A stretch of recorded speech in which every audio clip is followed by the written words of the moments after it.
The James Show Podcast. I enjoy a good shutdown. We're in day 8. That's fine. I want government to be smaller. Aside from the normal caveats, you and I both know this isn't a real shutdown. 80% of the government's still open.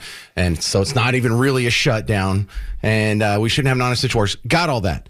I want to also start with the caveats that I don't like the Democrat spending plan and I don't like the Republican spending plan. I think they're both too big and the deficits are huge. And my first priority would be balancing the budget. Nobody wants to do that. So pox on both your houses. Now, that aside, it's bringing up a real good discussion and chance for a learning opportunity when it comes to how we handle healthcare in the United States. Because the sticking point seems to be one side says we don't want the Obamacare subsidies to expire. The other side says, yeah, they want to spend more taxpayer money on healthcare for illegals and the Obamacare subsidies. And the other side comes back and they're like, no, illegals can't get Medicaid. It's written into the law. It's impossible. You're lying. This is really starting to tick me off. I remember a year ago. Let's go back in the time machine here to TexasScorecard.com. Remember when the Texas Health and Human Services Commission got that new law that was passed in 2023 saying there's going to be a box at the top of the forms you fill out when you go to the hospital asking about your immigration status. And so it's a voluntary box. You don't have to fill it out. You could also lie on it. No one would really know the difference. But it was just an attempt to finally collect some data on how much of your tax money is going to healthcare for illegal immigrants in Texas. And the first report we got that hospitals in our state spent over $121 million in taxpayer money for illegal immigrants in one single month.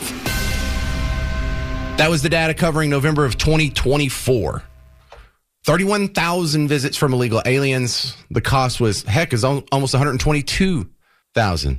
So, we are spending a ton of money, of your money, on illegal immigrants. Yet you have to turn on the TV and see lies about it. And until we can break through this, we're not actually ever going to get to a decent healthcare policy. Half of the people who are trying to come together and find a solution aren't even living in reality.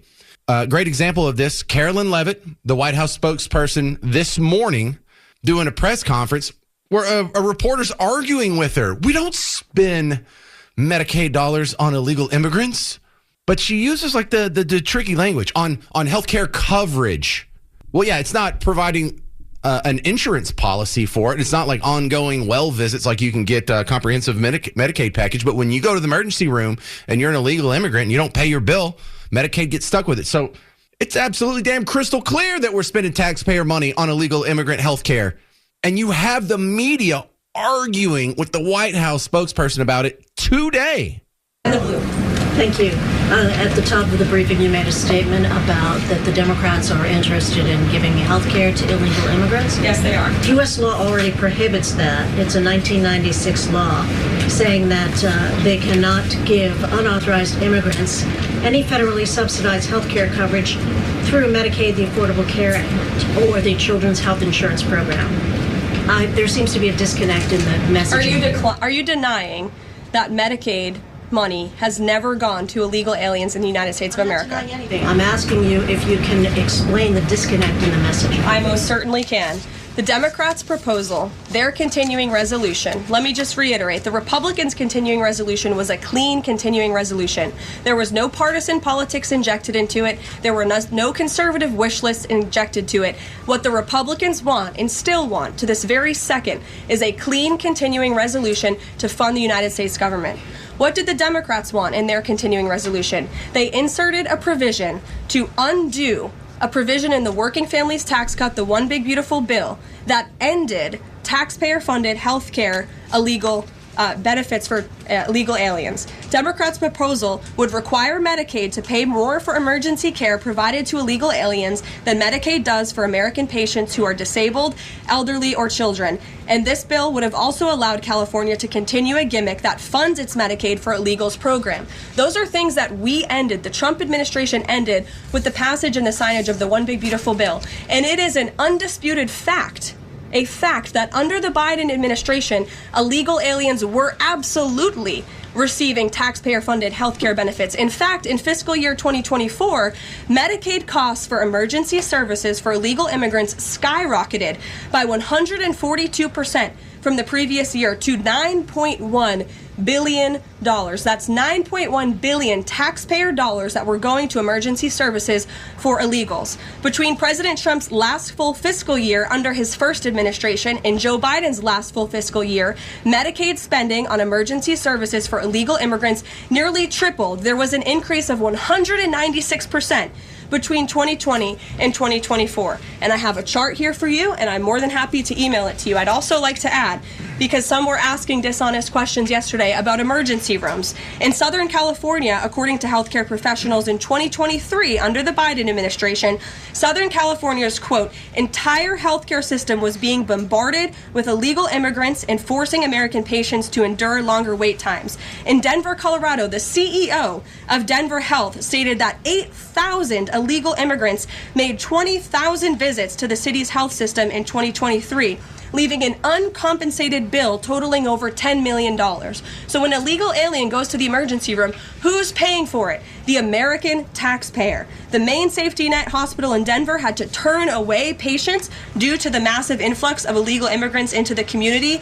And UC Health Hospitals in 2024 reported their system was under stress from an increasing number of migrants. As a result, according to the head of emergency departments and urgent cares across the hospital system, quote, access is impeded for everyone. These are healthcare professionals who dealt with this directly, and there's a lot more where that came from. It is an undisputed fact that Democrats want to give taxpayer-funded healthcare benefits to illegal immigrants, period. Yes, thank God. Thank God. Now, some people, probably half the country, is going to walk away from that thinking, nah, she's lying. That's what Nazis, sexist, bigot, homophobe, literally Hitlers do, is they lie all the time. They're just a liar in chief, orange man bad, yada, yada, yada, fingers in the ears, don't want to hear it. Let's go back in time to the Democrat primary debate in 2020, where of the dozen Democrat candidates trying to run for president, they were asked about health care for illegals. Everyone raised their hands. A lot of you have been talking tonight about these government health care plans that you've proposed in one form or another. This is a show of hands question, and hold them up for a moment so people can see. Raise your hand if your government plan would provide coverage for undocumented immigrants. All of them. Okay. Every single one of them have their hand raised. So what's the deal where a CBS reporter is like, how can you dare say that Democrats want to spend taxpayer money on health care for illegals? They say it all the time. All right, so we're going to go get to the truth. I'll give you some more info on how bad it is here in Texas. And then you and I have to talk about solutions here, because the Democrats are trying to make it worse. Republicans aren't even trying to improve it. They're just trying to kick the can.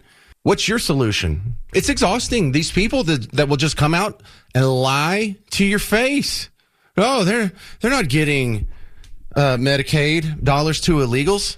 Here's a great example. Scott Jennings, my hero now on CNN, and Abby Phillips is trying to front this lie that I didn't even have to disprove it. You already know it's a lie. You already know that if an illegal immigrant goes to any medical room, any emergency room in the hospital in the country, they are required to give care, and if that illegal immigrant isn't magnanimous enough to offer to pay for it himself, Medicaid gets the bill. You get the bill, but here they can't stop lying about it. The other debate about who's going to get taxpayer-funded Medicaid in this country, that's what the memes are about. That's what the fight is about. Democrats want to make it about this subsidy issue. They don't run out to the end of the year, by the way. But the real thing is they filed legislation to repeal what the Republicans did this summer.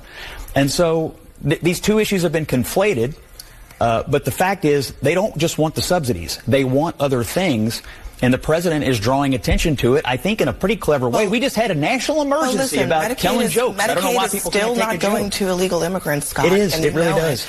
It's not. It really does. So it does in several blue states. Scott, no, it's not. It really does. Listen, the part of the bill that deals with the money that goes to states, it doesn't say anything about their immigration policy. So red state or blue state, those states are getting less money from the federal government. That still has to be dealt with. And that has nothing to do with immigration. And again, Medicaid does not go to undocumented immigrants. SNAP does not go to undocumented immigrants. CHIP does not go to undocumented immigrants. It absolutely does. I don't know. I mean, Scott, prove me wrong. How many blue states? Show me the law. How many blue states? Mike Johnson showed it. Scott, show me the U.S. in a gigantic poster on Show Friday. me the U.S. code where it says that they're allowed to get Medicaid funding. I will Where is it? put it out on social media. It doesn't exist. In fact, the law says exactly the opposite. When we say they want to give $200 billion back to illegal aliens, these are the specifics. So you see the final total there, $192.8 billion of your hard-earned taxpayer dollars that Chuck Schumer and the Democrats want to give back to illegal aliens. That's a fact, and nobody can refute it. So they're trying to repeal what the Republicans did this summer. Scott, that is a lie, okay? It is not. Now, you might want to dispute whether or not states should get reimbursed from the federal, or should get federal dollars for Medicaid at the levels that they got it before. That's a different issue. But that's not an issue that's actually tied to immigration, and you know it. Bro, if you lie that bad, like CNN should be able to be sued for that. They should be able to be sued for fraud or libel or slander or whatever the statute would be. But do you think Abby Phillips believes that? Do you think Abby Phillips believes what she's saying? Or is she just being duped? Does she have confirmation bias and someone who told her just blatantly incorrect information, which you and I just through natural deduction know that that's wrong? Does she just believe them because she's incapable of critical thought? Or, I don't want to be that mean to her. She just has confirmation bias. And she's like, well, this helps out Team Blue, so I'll say this and I'll believe this. And I won't do a whole lot of my own research because I might run up against the truth here. That is just a lie. And boy, we know that in Texas. When was the last time you went to the emergency room?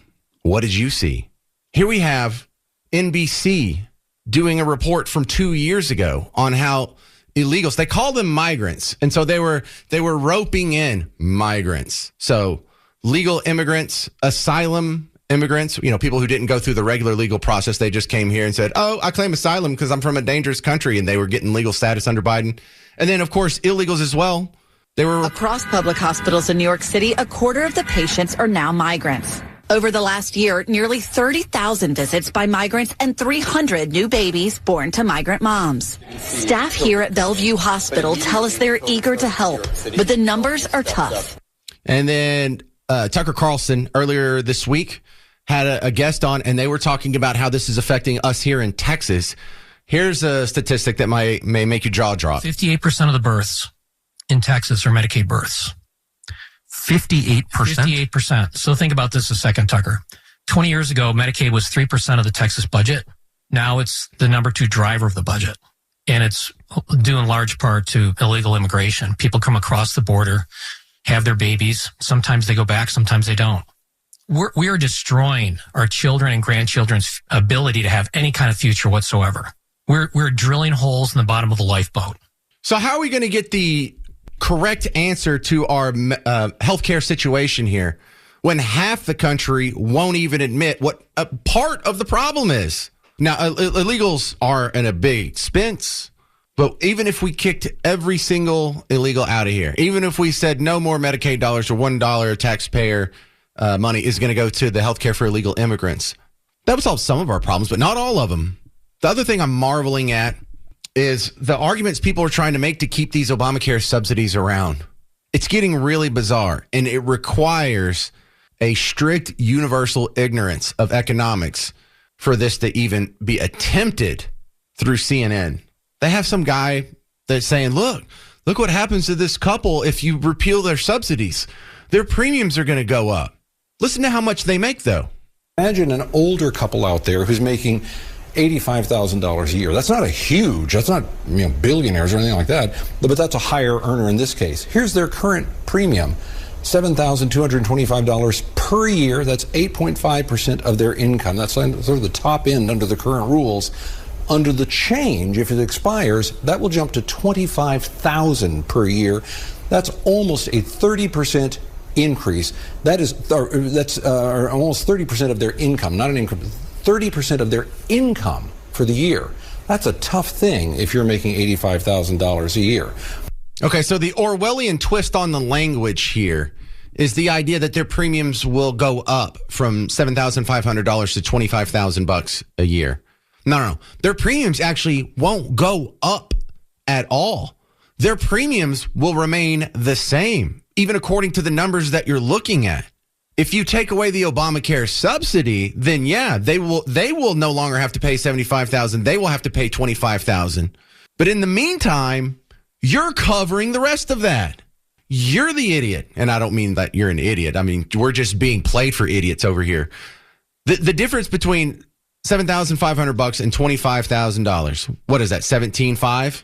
That other $17,500 was just being sloughed off on the taxpayers. The health insurance company is charging the same premium. They don't care. From their end, nothing changes. The only thing that changes is the people that are getting the service are actually going to be on the hook for the full cost of the services that they specifically receive instead of you. So premiums aren't going up if you get rid of the subsidy. It's just the people who are getting the service are going to have to pay for it their damn selves. That's the difference. You're not taking anything away from these people by making them pay for their own premiums. What you're doing, what's happening right now is they are taking money away from you and giving it to these people. So the only thing that's being taken away is money from you right now. If we're going to stop the little socialism that happens where we take money from one citizen and we give it to another citizen, even though they didn't work for it. If we cut out the socialism here and the people on the end have to bear the cost themselves and it's untenable, well, that's a sign that our healthcare system is not working. That's the sign that Obamacare is not working. If it's only a viable program when most of the costs are hidden and sloughed off on the taxpayers and acting like that they're getting a discount, well, then it's not really working. That's a dishonest approach. Again, this report, amazingly dishonest. We're not taking anything away from these people. We're going to stop taking money from you, or we're going to take less money from you and give it to them. And did you hear the important detail on that? This was an older couple that makes $85,000 a year. The median household income in America is $83,000. So no, they're not like billionaire status of rich, but they're richer than more than half of the country. So this isn't a welfare program. This isn't a needs-based program. It's not like we're talking about some disabled person who maybe at best is a greeter at Walmart cranking out $8 an hour in a blue vest, or I guess it's $10 an hour is their minimum wage or whatever it is. And they can't afford their health care. No, we're talking about households that are richer than half of the country. Do they really need your help? And I love this fantasy. Oh, this older couple. How old are they? Because once you turn 65, you jump on Medicare and we're on the hook for everyone who's 65 or older. You and I are subsidizing them. You understand that? So what's this magic age we're talking about? 64? And let's go ahead and assume. Let's be magnanimous here. Let's give them a little levity. Okay, it's a 60-year-old couple. They make $85,000 a year. Their healthcare costs are pretty high. I got it. But we're talking about the richest cohort in the population. You know, 60-year-olds are richer than 20-year-olds, and 60-year-olds are richer than 30-year-olds, and 60-year-olds on average are richer than 40-year-olds. In fact, this is the wealthiest group we have in society. People age 60 and older, they hold and control most of the wealth in this country. So we're taking money from people who are poorer, who aren't getting a household of $85,000 a year, taking it from them and giving it to these people. And this is considered just. This is considered a judicious use of taxpayer money. This is considered good economics. And really, if no illegals are getting healthcare at taxpayer expense, why would they fight it? Why? There's so many just wide open questions here that just, I can't believe people on CNN are allowed to be this dishonest. And let's talk about my solution. Push back on me if you think you can. Here's the solution. End Medicaid. End Medicare. End Obamacare. End any and every federal government intervention into the healthcare industry, period. We used to have none. In fact, we didn't have Medicare and Medicaid and all these programs and all this generosity until what, the 60s? And before that, was healthcare more affordable? Was health insurance more affordable? What about doctor-patient ratios? What about the wait time for services in an emergency room? What metric has gotten better now that we've introduced all of these programs? None. So why is it so hard to repeal it? We have Democrats who want to expand it. We have Republicans who are only trying to trim at the edges. Like, hey, can we minimize just some of the taxpayer dollars that we use to illegals? People act like now you're a Hitler. No one wants to do what I want to do. Get the government out. You know, a good lesson in economics would clear up the confusion in D.C. And I just feel like it's so blatantly clear that if you do dive in and trying to learn the history of how economic systems have succeeded and failed across countries, across time, across the globe, the record of history is crystal clear. Capitalism, free market economics is a far superior way to arrange your affairs of state versus this cost-sharing socialist style hybrid system that we have going now. And it doesn't seem like Democrats or Republicans have any clue on how to actually solve this problem. They're both just can kickers. It's very frustrating. And it's frustrating in a way that, you know, well, this doesn't really affect you, Parker. Why do you care? Yeah, it does. Yeah, it does. I have to pay health insurance premiums every month that are far higher than they would be otherwise if I even had to have health insurance. When we do have to use it, the costs are ragingly inflated because same thing for you.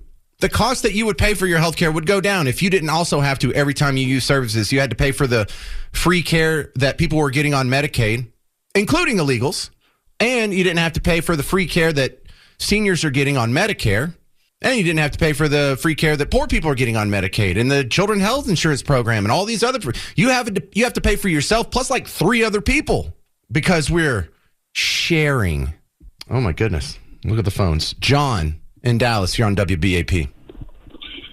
Very, very simply, if you want to fix this healthcare problem, institute a flat tax where everybody, the wealthy, don't have the exemptions, corporate exemptions go away, and that would not only free up healthcare, but it would also fix this $4 trillion deficit that we're getting ready to go into with this big, ugly bill that was just signed. And here again, I'm a conservative, been all my life, and when I see what's going on, and I can't understand why the Republicans are not seeing the handwriting on the wall, it just tells me that if I could follow the money, I would get that answer as well. What would your tax rate be? That would be determined by the level of income. Well, then that's not a flat tax. It would be a basic flat tax with certain incomes having a certain margin, maybe 12%, under a certain dollar amount, 10%, 7%. But it would basically be a flat tax based on income levels, not all the way across the board. So that's that's a progressive income tax. The more money you make, the higher of a percentage you would pay? Well, absolutely. Okay, that's the system we have now, John. No, it's not. Because we have deductions. I would eliminate all of the deductions. We don't have that system. We have a system now where the very wealthy can implement enough deductions, and I know people in the tax codes that have definitely confirmed what I'm saying, that aren't paying any or very, very little. I heard, I think it was Mark Levin, I've got a 37% tax rate or 50% tax rate. But, yeah, what he doesn't disclose is after all his deductions, he's probably somewhere around 12%.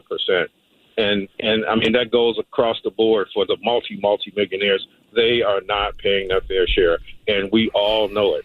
It is the elephant in the room. All right, so explain to me how that would make my premiums go down. Because there would be enough money in the federal system where I don't get subsidies, John. Well, you're probably in a bracket where you don't need them. If you have a multi-million-dollar contract or a contract that puts you up there, then there's no need for subsidy. The subsidy here again, you mentioned that back in the 50s we didn't have any health care. Yeah, but the death rate, the mortality rate was 58 years old. Because we didn't have computers and whatnot. It's because we were dealing with 50s technology. Listen, this isn't a healthcare discussion. This is an economics discussion. And if you think that if we get rid of a few deductions that rich people have, it'll raise enough money to balance the budget and we'll have enough money so everyone can get whatever they want for free or whatever, that's fantasy. There's not enough money to be had from just raising some more from deductions. Rich people aren't rich enough to pay for everybody. And if we did liquidate all their assets and take it and fund the entire federal government with it, it wouldn't I don't even think it would cover the deficit for this year. And plus, they'd be wiped out for next year. No, that's not a long-term solution. And what you just described is not a flat tax. You described a progressive tax system. It's what we have now. You just don't want deductions on it. So you're using improper economic terminology. Your math doesn't add up. It would barely make a dent in the deficit. So no, and nothing you described would fix my system either. I would still have to pay my full premium. I would still have to go to the hospital and pay inflated costs. Nothing you said here would bring healthcare costs down. It would just share the cost a little bit more.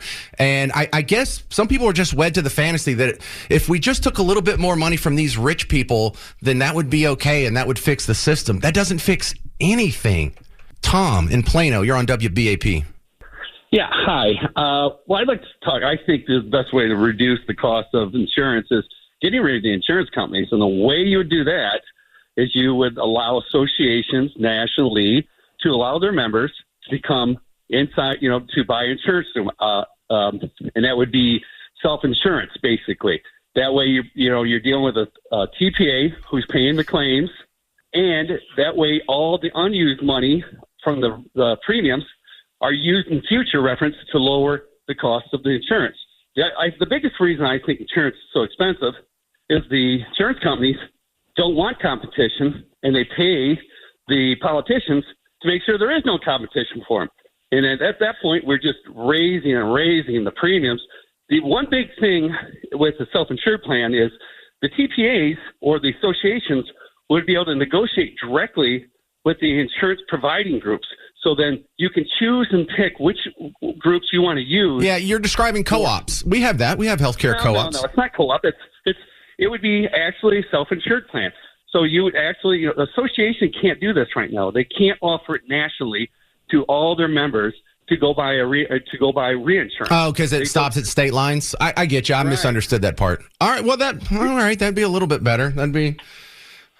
I think it would prevent the coverage from premiums going up every year. No, it wouldn't. Because look, one of the big drivers here is the sharing that we already do is forced on us through all these government programs, and so you have more money that's chasing the same amount of doctors and patients. So the cost is going to go up. If you just rearrange how that money is driven into the healthcare system, that's going to have minimal effect. Like what you described might make it a little bit easier for some people in some situations to get a slightly lower premium, but it's not going to lower the cost of anybody's surgery or anybody's Tylenol, if we're still allowed to have that anymore. It's not going to get illegal immigrants paying for their own bills instead of me having to pay for it. It's not going to knock people off the tax rolls. It's not going to save us $1 from Medicare or Medicaid, the two biggest drivers.